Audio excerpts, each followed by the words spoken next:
बांगलादेशातल्या हिंसक घटनांची माहिती बाहेर येते आहे आणि तसं तसं त्याच्यातली भयानकता जाणवत आहे। एक लक्षात घ्या, कुठेही जेव्हा दहशतवादी हल्ला होतो तेव्हा त्याच्या मागचा जो काही उद्देश असतो तो जर नीट समजून घेतला तर आपल्याला त्याची तीव्रता कळेल। प्रत्यक्ष हल्ल्यामध्ये किती लोक मेलेत, किती लोकांचं नुकसान झालं हा जसा एक भाग असतो, तसं त्याच्या मागचं नेमकं सूत्र काय आहे। या बांगलादेशमधल्या हल्ल्यामध्ये जाणीवपूर्वक हिंदूंना टार्गेट करण्यात आलं।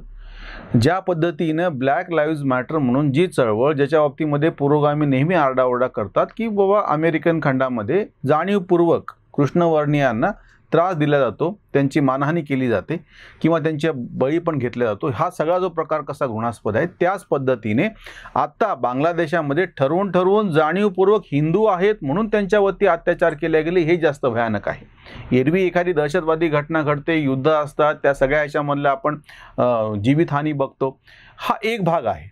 पण यावेळेस जसं आत्ता काश्मीरमधली घटना ह्याच पद्धतीची होती की लोक पकडल्याच्या नंतर त्याच्यामध्ये प्रत्येकाला विचारलं गेलं की तुझा धर्म कुठला आहे, तू कोण आहेस, त्याच्यातले मुसलमान बाजूला केले आणि उरलेले शीख आणि हिंदूंना मारण्यात आलं, ही त्याच्यातली भयानकता आहे। एखाद्या दहशतवादी हल्ल्यामध्ये सगळेच लोक मारल्या जाणे किंवा जे काही समोर दिसतील ते मारल्या जाणे किंवा अंदाधुंद गोळीबारात लोक मारण्यात जाणे हा एक भाग झाला। पण असं तुम्ही जेव्हा ठरवून टार्गेट करता आहात, त्या आता तुमच्या असं लक्षात येईल की CAAच्या बाबतीमध्ये जो चर्चा आपल्याकडे 1.5-2 वर्षापूर्वी झाली होती आणि आताची ही घटना बांगलादेशामधली, ती तुम्ही त्याच्याशी एकमेकांची लावून पहा, म्हणजे CAAची आवश्यकता का होती ते लक्षात येईल। आणि आता म्हणजे जे तेव्हा CAAला विरोध करत होते ते पूर्णपणे U-टर्न घेऊन आता पूर्णपणे निर्लज्जपणे असं म्हणत आहेत की सरकारने CAA प्रत्यक्ष आणलं तरी अंमलबजावणी का नाही केली। म्हणजे यांचा हा बौद्धिक निर्लज्जपणा, राजकीय निर्लज्जपणा बघा। त्यावेळेस CAA जेव्हा आणल्या गेलं त्यावेळेस सगळ्यांनी मिळून आरडाओरडा असं केलं होतं, शाहीनबागमध्ये 1-2 नाही 100 दिवस आंदोलन चाललं होतं, कागज नाही दिखाएंगे। प्रत्यक्षामध्ये भारतीय मुसलमानांना त्याच्याशी काही संबंध नव्हता, कागद दाखवण्याचा काही संबंध नव्हता आणि बुद्धिभेद असा केला गेला। CAAमध्ये आपल्या बाजूच्या 3 देशांमध्ये, भारत, बांगलादेश आणि पाकिस्तानमध्ये, जे धार्मिकदृष्ट्या पीडित झालेले अल्पसंख्याक आहेत, लक्षात घ्या, धार्मिकदृष्ट्या पीडित, एरवीच्या एखाद्या मारहाणीच्या घटनेमध्ये म्हणा किंवा वैयक्तिक काही कारणाने कोणी कोणाला त्रास दिला, हत्या केली, जखम केली, ती गोष्ट वेगळी। जाणीवपूर्वक तुम्ही अल्पसंख्य हिंदू आहात, तुम्ही शीख आहात, ख्रिश्चन आहात, बौद्ध आहात, पारसी आहात, जैन आहात म्हणून तुम्हाला मारल्या गेलेलं ह्या घटना घडल्यामुळे, आणि त्या लोकांनी त्यातल्या ज्यांनी आपल्याकडे येऊन शरण म्हणजे पळून आलेले वेगळे, स्थलांतरित नुसते झालेले वेगळे, पण जे शरण आलेले आहेत किंवा आम्हाला त्या ठिकाणी जगू दिल्या जात नाहीये, आणि हे बुद्धिभेद करणारे वारंवार काय सांगायचे की कशामुळे भेद केला जातो, अरे भेदच तर करतो आहे, भेद करूनच तर ह्यांच्यावरना त्रास दिला गेलेला आहे। रिलिजियस पर्सिक्युशन असा शब्द आहे, धार्मिक ज्यांना पीडन केलं गेलेलं आहे, आणि तुम्ही बुद्धिभेद काय कराल, सगळे जे काही पिडल्या गेलेले आहेत त्यांना तुम्ही नागरिकत्व द्यायला पाहिजे। सगळे पिडल्या गेलेले आहेत ही व्याख्या इथे नाहीये।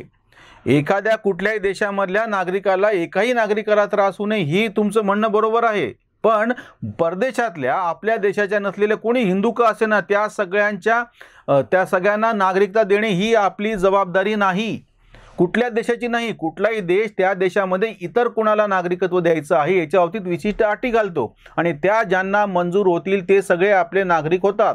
याही काळात 2014च्या नंतर, म्हणजे जे हे आरडाओरडी करायलेत, लोकशाही संपले म्हणायला लागलेत, मोदी म्हणजे हुकुमशाह हिटलर म्हणाले, त्याही काळात ज्या मुसलमानांनी अर्ज केले आणि त्यांचे अर्ज विहित नमुन्यामध्ये अटीमध्ये बसणारे होते त्या सगळ्यांना नागरिकत्व दिल्या गेलेलं आहे।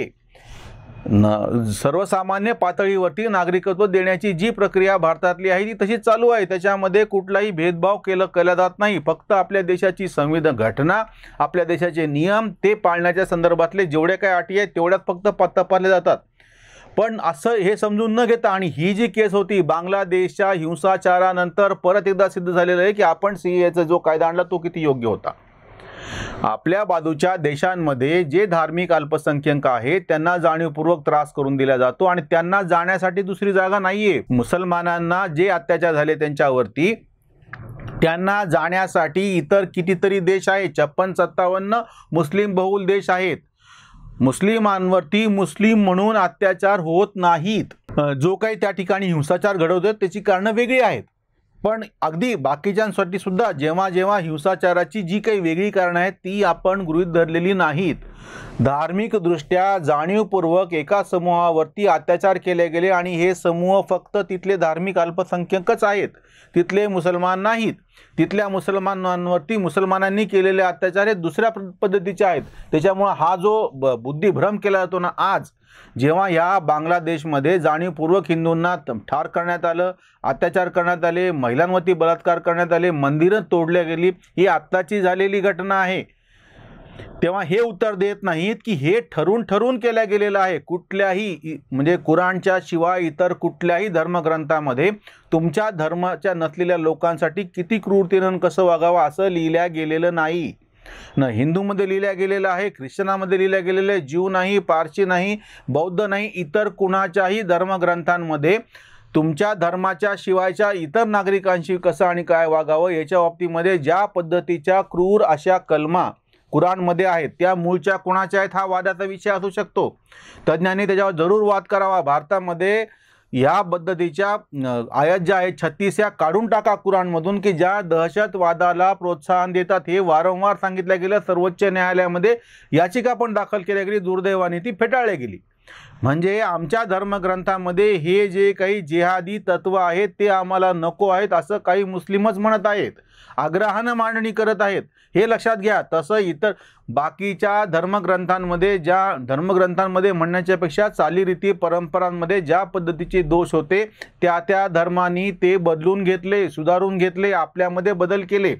ख्रिश्चॅनिटीमध्ये सुद्धा पृथ्वी ही सरळ सपाट होती असं म्हणण्याची पद्धत होती, पण पृथ्वी गोल सिद्ध केल्याच्या नंतर लोकांना फासावर बळी दिले गेले होते एक काळी. त्या ख्रिश्चनांनी पण स्वतःला बदलून घेतलं, ज्यूंनी स्वतःला बदलून घेतलं, बौद्धांनी स्वतःला बदलून घेतलं. हिंदूचं तर बदलाचं सगळ्यात मोठं उदाहरण आहे. आपल्या धर्मग्रंथामध्ये जे काही आहे तसंच आम्ही वागणार हा आडमुठपणा फक्त आणि फक्त इस्लाममध्येच आढळून येतो. केव्हाही कट्टरतावादाचा उल्लेख केला की जाणीवपूर्वक सगळे बाकीचे आपले तथाकथित बुद्धिवादी म्हणतात मग इतर कट्टरतेचं काय. इतर कट्टरता ही धार्मिक नाही आहे. त्या त्या समूहाची त्या त्या वेळेपुरती एखाद्या विशिष्ट घटनेपुरती तुम्हाला कट्टरता आढळून येते. इस्लामिक कट्टरतेची अडचण ही झालेली आहे विशेषतः या आधुनिक काळामध्ये. म्हणजे त्याचं सगळ्यात मोठं उदाहरण म्हणजे लादेननी केलेला हल्ला अमेरिकेवरचा. तुम्ही सगळ्या ह्या घटना बघा. आणि ह्या फक्त पुन्हा एका मी भारतापुरतं बोलत नाहीये. आज बांगलादेशामध्ये जाणीवपूर्वक हिंदूंवरती ज्या पद्धतीनं अत्याचार करण्यात आले. तुम्ही इस्रायलचा प्रश्न घ्या, जीव विरुद्ध इस्लाम. हा मी मागच्या पण व्हिडिओमध्ये या आधीचा हा विषय उपस्थित केला होता.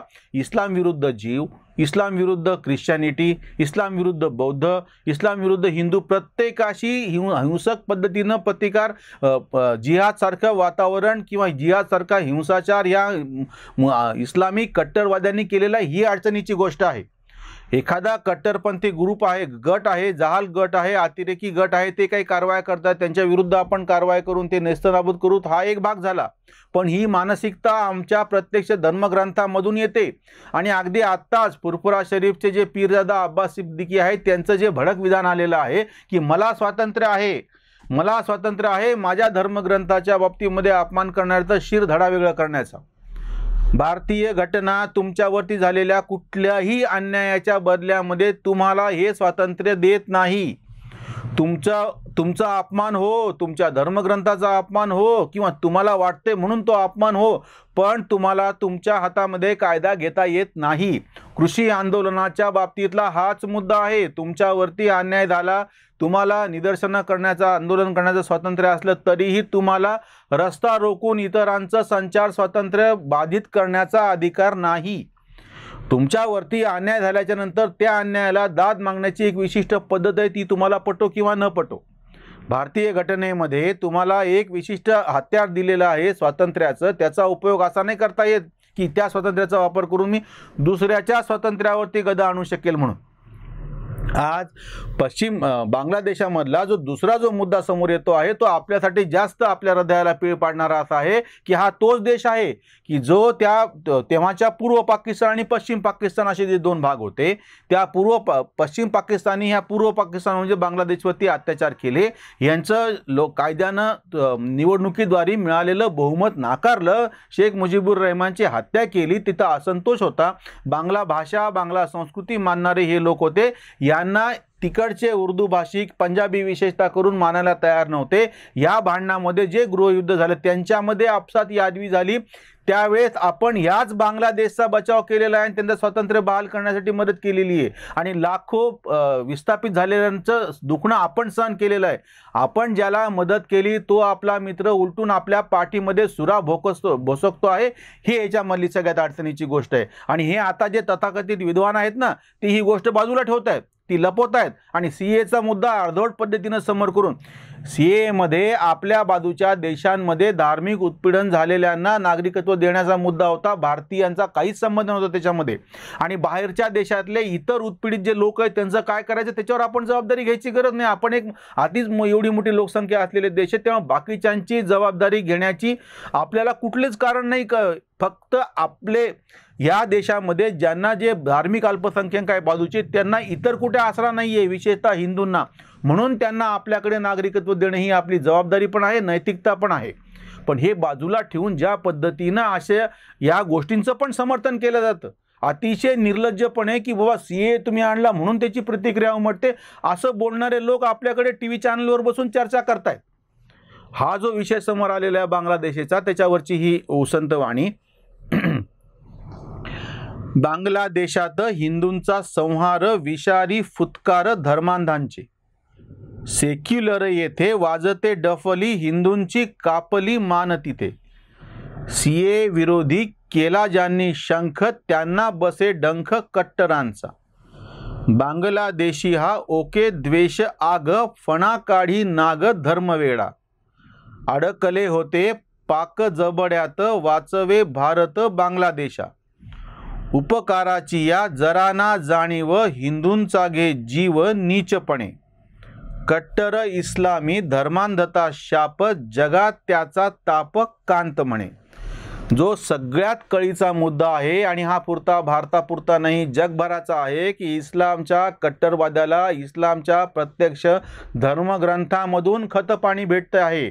त्यामुळे धर्मग्रंथामधल्या ह्या ज्या आयत आहेत की ज्या जिहादला प्रोत्साहन देतात त्या ताबडतोब खारिज केल्या गेल्या पाहिजेत, त्या मूळच्या नाहीत असं इस्लामच्याच काही अनुयायांचं म्हणणं आहे. त्याच्यामुळे बाकीच्या धर्मग्रंथांमध्ये इतरांशी वागण्याच्या बाबतीमध्ये असं कधीही नोंद केलेलं नाही आहे, पण हे कुराणमध्ये आहे. आणि ही मात्र ही प्रत्यक्ष जी कटू वस्तुस्थिती आहे त्याच्याकडे दुर्लक्ष करून आपल्याकडचे सगळे पुरोगामी हे तथाकथित विद्वान हे पत्रकार आणि हे सगळे लिब्रांडू ज्या पद्धतीची भाषा करतात ते लक्षात घ्या. हा निव्वळ आणि निव्वळ बुद्धिभ्रम आहे. कुराणमध्ये असलेला जिहादाला पाठिंबा देणाऱ्या ज्या आयात आहेत त्या तातडीनं खारिज केल्या गेल्या पाहिजेत. आणि आता इस्लामला स्वतःला बदलावं लागेल जसं बाकीचे धर्माचे अनुयायी बदललेले आहेत.